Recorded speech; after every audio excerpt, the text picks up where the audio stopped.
জুবিন গাৰ্গক ছিংগাপুৰলৈ নি কেনেকৈ হত্যা কৰিলেগৈ এই কথাটো আপোনালোকে গম পাব।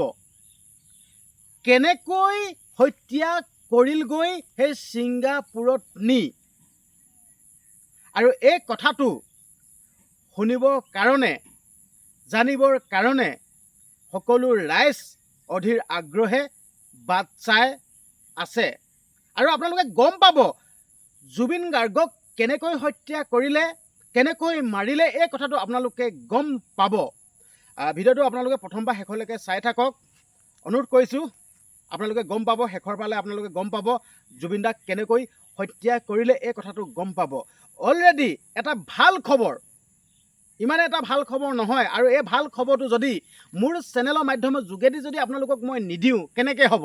তো মইতো প্ৰথমৰ পৰাই জুবিন দাৰ কাণ্ডটো যেতিয়া সংঘটিত হৈছিল তেতিয়াৰ পৰাই মই এই কাণ্ডটোৰ ওপৰত মাত মাতি আহিছোঁ, খবৰসমূহ আপোনালোকক দি আহিছোঁ। তো এই খবৰটোনো মই কেনেকৈ নিদিয়াকৈ থাকোঁ মোৰ চেনেলৰ মাধ্যমৰ যোগেদি। তো মই আপোনালোকক ক'ব বিচাৰিছোঁ, ইতিমধ্যে শ্যামকানু মহন্ত, সিদ্ধাৰ্থ শৰ্মাক গ্ৰেপ্তাৰ কৰিলে CID-য়ে।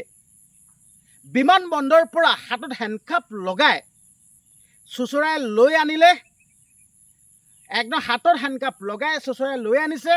এইটো এটা বহুত ভাল খবৰ। এই খবৰটো মোৰ চেনেলৰ মাধ্যমৰ যোগেদি আপোনালোকক দিছোঁ। এটা অতিকৈ এটা ভাল খবৰ। আৰু এই সুযোগতে মই মাননীয় মুখ্যমন্ত্ৰী হিমন্ত বিশ্ব শৰ্মা ডাঙৰীয়া দেৱক ধন্যবাদ জনাইছোঁ, আৰু লগতে CID দলটোকো মই ধন্যবাদ জনাইছোঁ।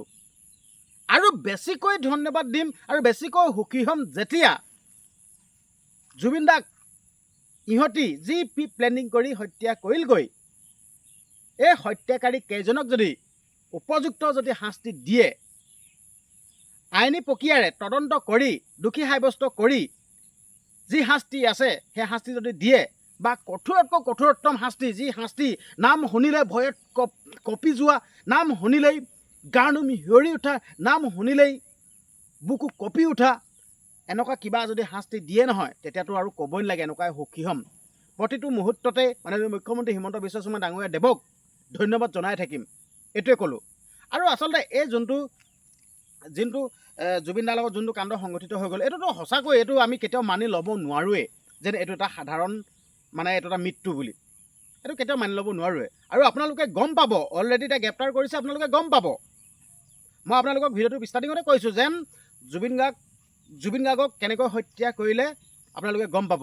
কেনেকৈ গম পাব মই কৰিছোঁ শুনক। যিহেতুকে CID-য়ে গ্ৰেপ্তাৰ কৰিলে, এতিয়া CID জেৰাততো সকলো মুখ খুলিব লাগিব, আমি তেনেকৈ গম পাম, হয়নে নহয়? আপোনালোকে কওক, CID-য়ে গ্ৰেপ্তাৰ কৰিলে, জুবিন দাৰ লগত কি হৈছিল, কেনেকৈ হত্যা মৃত্যু হ'ল নে হত্যা কৰিলে, এই কথাটো আমি গম পাম। আৰু কেনেকৈ গম পাম? CID-য়ে জেৰা কৰিব, আৰু জেৰা কৰাৰ পিছত আমি কথাখিনি গম পাম, নিউজত দিব, আমি নিউজ চাই থাকিব লাগিব।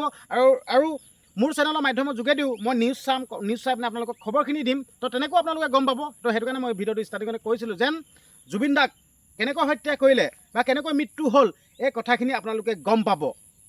আৰু আমি কেতিয়া গম পাম?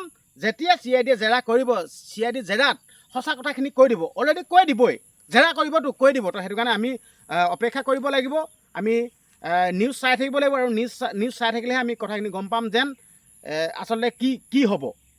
অলৰেডিও আমাৰ আইনৰ ওপৰত বিশ্বাস আছে, আস্থা আছে, আমি বিশ্বাস কৰোঁ, আমি আইনখনক মানো। অলৰেডি আইনে কাম কৰি আছে, আইনে এটা ভাল সিদ্ধান্তত উপনীত হ'ব, আমি এটা খবৰ পাম। আৰু এই চেগতে আকৌ শেষত মাননীয় মুখ্যমন্ত্ৰী হিমন্ত বিশ্ব শৰ্মা ডাঙৰীয়া দেৱক ধন্যবাদ জনাইছোঁ। আপুনি যি মুখৰ বাক্য কৈছিল যেন জুবিন গাৰ্গৰ লগত যি কাণ্ড সংঘটিত হৈ গ'ল, জুবিন গাৰ্গৰ লগত যোনকেইটাই এই কাণ্ড কৰিছিল এটাও সাৰি নাযায়, দুখীয়া শাস্তি পাবই, বুকু ফুলাই কৈছিল, ডিঙি শিৰ ফুলাই কথাখিনি কৈছিল, তাকি কৈছিল ন। সেইকাৰণে ধন্যবাদ জনাইছোঁ মাননীয় মুখ্যমন্ত্ৰী হিমন্ত বিশ্ব শৰ্মা ডাঙৰীয়া দেৱ, আপোনাক ধন্যবাদ জনাইছোঁ। যিহেতুকে অলৰেডি গ্ৰেপ্তাৰ এতিয়া কৰাইছে, বহুত ভাল লাগিছে, সুখী হৈছোঁ। মুঠপত তদন্ত কৰক, তদন্ত কৰি দোষী সাব্যস্ত কৰক। যিহেতুকে আইনৰ প্ৰক্ৰিয়াত যেনেকৈ যি কৰে, আমিতো আইনৰ মানুহ নহয় ন, আমি এটা সাধাৰণ মানুহ। আপোনালোকক মই কৈছোঁৱেই, না মই ডিগ্ৰীধাৰী, না মই উকিল, না মই সাংবাদিক, না মই বুদ্ধিজীৱী, মই একোৱেই নহয়, মই এটা খেতি কৰা ল'ৰা। সেইখন পাহাৰ দেখিছেই, মোৰ ঘৰ পাহাৰৰ কিনাৰত। তো সেইটো কাৰণে আপোনালোকক মই কথাখিনি কৈ আছোঁ যেন, আৰু মাননীয় মুখ্যমন্ত্ৰী হিমন্ত বিশ্ব শৰ্মা ডাঙৰীয়া দেৱকো কৈছোঁ যেন দুখীয়া শাস্তি পাব লাগে, ইমানখিনিয়ে। তো ভিডিঅ'টো ইমান পৰে চোৱাৰ বাবে আপোনালোকক ধন্যবাদ জনাইছোঁ। ভিডিঅ'টো পাৰিলে শ্বেয়াৰ কৰি দিব, আৰু লগতে চেনেলটো যদি ছাবস্ক্ৰাইব কৰা নাই, চেনেলটো ছাবস্ক্ৰাইব কৰি দিব। ধন্যবাদ।